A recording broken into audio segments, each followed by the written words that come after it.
नमस्कार साथियों, मैं संदीप सिंह प्रॉपर्टी गुरुजी चैनल पे आप सबका तहे दिल से स्वागत करता हूं। और आज की मेरी जो ये वीडियो है, इसमें मैं जो रियल एस्टेट से रिलेटेड लोग हैं, जो कि बहुत सारे एसोसिएट्स अलग अलग कंपनीज में अलग अलग लोकेशंस पे काम कर रहे हैं और काफ़ी अच्छा एफर्ट्स कर रहे हैं, बट उनके रिजल्ट नहीं आ पा रहे, या क्या कारण रह जाते हैं कि जो उनके साथी हैं उनके बेटर रिजल्ट आ रहे हैं, जबकि सेम लोकेशन पे वो काम करते हैं, सेम टाउनशिप्स में काम करते हैं, तो उसके रिजल्ट उनके हाथ में आ नहीं पाते। और बहुत से साथी हैं जो कि गांव से बिलोंग करते हैं, बहुत से साथी ऐसे किसी कस्बे से बिलोंग करते हैं, कुछ लोग हैं जो जयपुर से बिलोंग करते हैं, और सब अपने अपने क्षेत्र में अच्छा कर रहे हैं, लेकिन एज कम्पेयर जो रिजल्ट होना चाहिए वो हाथ में नहीं आ पा रहा। और जो साथी जो भी मार्केटिंग स्ट्रेटेजीज अपना रहे हैं, उससे भी उनको रिजल्ट हाथ नहीं आ पा रहा। तो इसका सबसे बड़ा जो कारण मुझे लगता है, मैं इसका एक्सपर्ट नहीं हूँ, लेकिन मेरा जो 5-7 साल का अनुभव है रियल एस्टेट का, वो ये कहता है कि सबसे इम्पोर्टेंट फैक्टर क्या है। जैसे हम अगर इंजीनियर बनना है हमको, तो उसके लिए बीटेक करनी पड़ती है आपको, फिर उसके बाद आप 2 साल एमटेक करते हैं, या किसी भी बीटेक करने के बाद किसी भी कंपनी में आप इंटर्नशिप करते हैं, तब जाके आप इस लायक होते हैं कि आप किसी अच्छे ऑर्गेनाइजेशन में आप हायर हो सकें। अगर क्योंकि आपको अपनी स्किल्स पे काम करना पड़ता है। पहले तो आपको जो भी बुक्स हैं, जो भी उसमें जो भी मेथड दिए हुए उनको याद करना पड़ता है, फिर उनको प्रैक्टिकली इम्प्लीमेंट करके देखना पड़ता है, तब धीरे धीरे करके आपकी ग्रोथ बनती है।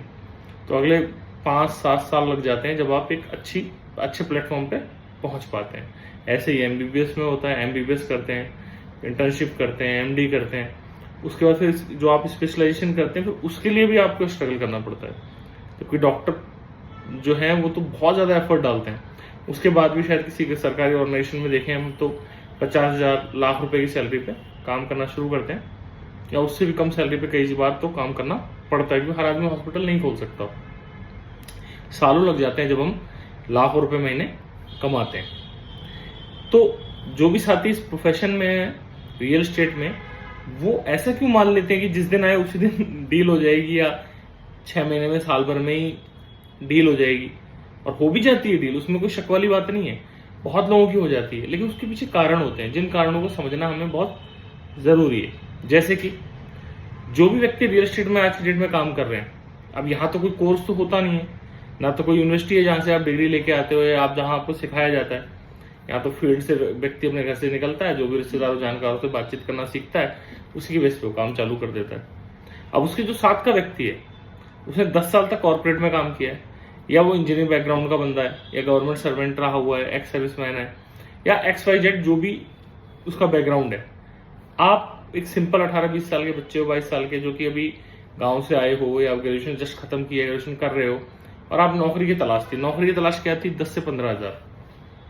तो 10-15 हजार क्यों ढूंढ रहे थे आप? अगर सोचने वाली बात है, 10-15 हजार की स्किल थी आपके पास, और यहाँ आप लाख रुपए, 2 लाख रुपए, 5 लाख रुपए का जो आप काम करोगे, जो कि आपको इंसेंटिव के रूप में प्राप्त होगा, तो स्किल भी तो उसी लेवल की होनी चाहिए आपकी। तो उस मेन बात क्या है कि हम स्किल पे काम नहीं करते। यानी जो भी साथी रियल एस्टेट में काम कर रहे हैं, वो स्किल पे काम नहीं करते। वो जैसे किसी ने बता दिया कि आप कैनोपी लगा लो, किसी ने बताया कि भैया आप डोर टू डोर कर लो, किसी ने बोला कि यूट्यूब पे चैनल बना लो, किसी ने बोला कि कॉलिंग कर लो। बहुत सारे मेथड्स हैं। अब हर आदमी हर एक में एक्सपर्ट होता नहीं है, लेकिन हम दूसरे की कॉपी करके अपनी जो स्ट्रेंथ है उस पर भी काम नहीं करते। तो पहला काम तो क्या करते हैं? स्किल डेवलप नहीं करते। दूसरा, अपनी स्ट्रेंथ पे काम नहीं करते। अगर हम फील्ड में अच्छे, तो हमें फील्ड करनी चाहिए। अगर हम डिजिटल प्लेटफॉर्म पे अच्छा कर सकते हैं, अच्छा बोल सकते हैं, अगर कैमरा शाही नहीं है, तो हमको यूट्यूब, फेसबुक या बहुत सारे और माध्यम है उनको उपयोग करना चाहिए।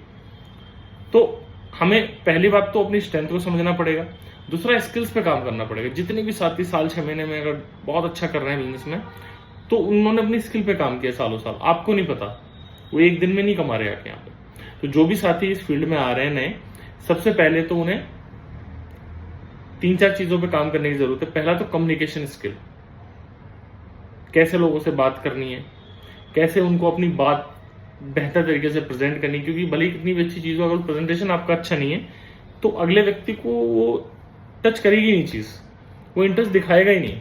क्योंकि आप जैसे साथी बहुत सारे हैं मार्केट में, तो आपके साथ क्यों जाए? तो उसका जवाब है स्किल। अगर जिस भी एरिया में आप काम कर रहे हो उस एरिया के सेक्टर प्लान की पूरी जानकारी होनी चाहिए आपको। कहाँ से कौन सा रोड निकल रहा है, उस रोड की फ्यूचर में क्या वर्थ है, कितने समय में निकल जाएगा, आसपास गवर्नमेंट के और क्या प्लानिंग्स हैं, कौन कौन से गवर्नमेंट की पहले से टाउनशिप्स हैं, और सो ऑन, बहुत सारी चीजें हैं, उसकी आपको जानकारी होनी चाहिए। दूसरा, जो प्रॉपर्टी और जो भी प्लॉट फ्लैट जो भी आप उनको रिकमेंड कर रहे हो उसकी फ्यूचर ग्रोथ क्या है, तो उसके लिए भी आपको जो भी पैरामीटर्स हैं उनके बारे में, जो भी आपके सीनियर हैं, जो भी आप जिनके साथ भी आप काम कर रहे हो, उन्हें सिर्फ लीड लाने का काम मत करो। हम लीड लाते हैं, वो लीड कन्वर्ट कर देते हैं, 1-2 साल भर हमारा चल जाता है, कुछ पैसे आपके पास आ गए, लेकिन इसमें जीवन यापन नहीं हो सकता। क्योंकि जो मार्केट आ रहा है अभी आने वाले समय में, अभी तो 4-3 साल का मार्केट तो मतलब पुश सेल का मार्केट नहीं था, डिमांड सेल का मार्केट था। अभी बहुत जल्द आप देखेंगे कि पुश सेल का मार्केट आएगा, कुछ समय के बाद ही होता है ऐसा। रियल एस्टेट में कुछ सालों तक चलता है, फिर नीचे ऊपर चलता रहता है। तो उस समय जो नए लोग होते हैं जो इस मार्केट में काम कर रहे हो, जिन्होंने स्किल पे काम नहीं किया होता, जिन्होंने स्ट्रेंथ पे काम नहीं किया होता है, वो लोग इस मार्केट से खत्म हो जाते हैं, गायब हो जाते हैं। जो लोग 2016 से पहले रियल एस्टेट में काम करते होंगे उनको अच्छी तरह पता होगा कि 10-11 के अंदर तो सुबह प्लॉट लिया जाता था, शाम को बेच दिया जाता था, और कितने भी मार्जिन पे बेच दिया जाता था। लेकिन एक ऐसा टाइम आया कि आप प्लॉट शाम सुबह तो क्या आप 4 साल भी नहीं बेच सकते थे, प्लॉट 3 साल भी नहीं बिकता था। आप कम रेट में बेच रहे तो भी नहीं बिकता था।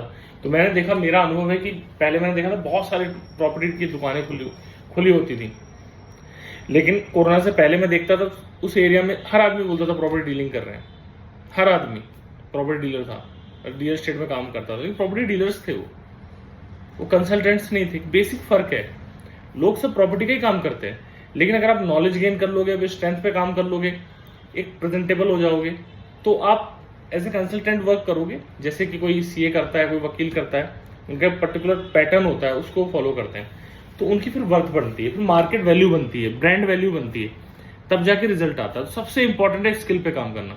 आप जिस भी ऑर्गेनाइजेशन में काम कर रहे हैं, जिस भी व्यक्ति के साथ काम कर रहे हैं, कंडीशन डालिए। पैसा कम ज्यादा चलेगा, पैसा तो देखो आपको देते नहीं है, कमीशन देंगे वो, तो कमीशन देंगे तो उसके साथ भाई नॉलेज फ्री में दो, और नॉलेज नहीं दे रहे तो उनके साथ काम मत करो। सिंपल सा है।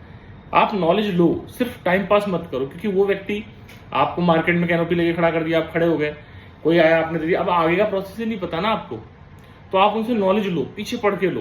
कि नॉलेज ऐसे कोई नहीं देता, सबको पता है कि धंधा भाई हमारे कल का कॉम्पिटिटर है। लेकिन क्योंकि जो समझदार व्यक्ति होता है वो ये भी सोच सकता है कल का कॉम्पिटिटर के मार्केट बनाने वाला व्यक्ति हो सकता है। कई बार मार्केट में ऐसे साथी होते हैं जो कि वाकई स्किल्ड होते हैं, स्ट्रेंथ पे अपनी काम करते हैं, तो वो मरे हुए मार्केट को भी जिंदा कर देते हैं। तो क्लाइंट को कन्विंस करके लाते हैं। कहाँ से लाते हैं? जैसे मान लीजिए सिक्कर रोड है, तो सिक्कर रोड में पर्टिकुलर सिक्कर रोड के ही लोग काम कर रहे हैं, सिक्कर रोड वाले लोगों को अप्रोच करेंगे। लेकिन कुछ साथी ऐसे होंगे जो यूट्यूब के थ्रू, इंस्टा के थ्रू, उत्तर प्रदेश से, दिल्ली से, एनसीआर से, हरियाणा से या सदर्न इंडिया से, जो अपने मारवाड़ी भाई बंधु वहां पे रहते हैं, आईटी कंपनीज में काम करते हैं लोग, उनको खींच के ला सकते हैं। अब्रॉड का जो इन्वेस्टमेंट है उसको भी वहां तक पहुंचा सकते हैं। तो दिखाने की बात है ना, समझाने की बात है। जो बता यूएस में बैठा है, यूएई में बैठा है, वो थोड़ा ना रिसर्च करने आ रहा है। रिसर्च तो आप ही कर रहे हो और आप ही उसको समझाओगे।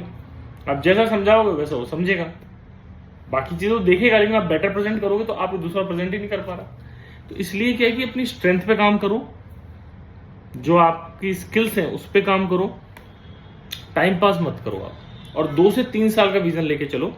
अगर कोई भी इस रियल एस्टेट में काम करना चाह रहा है तो 2 से 3 साल का अपना विजन लेके चले।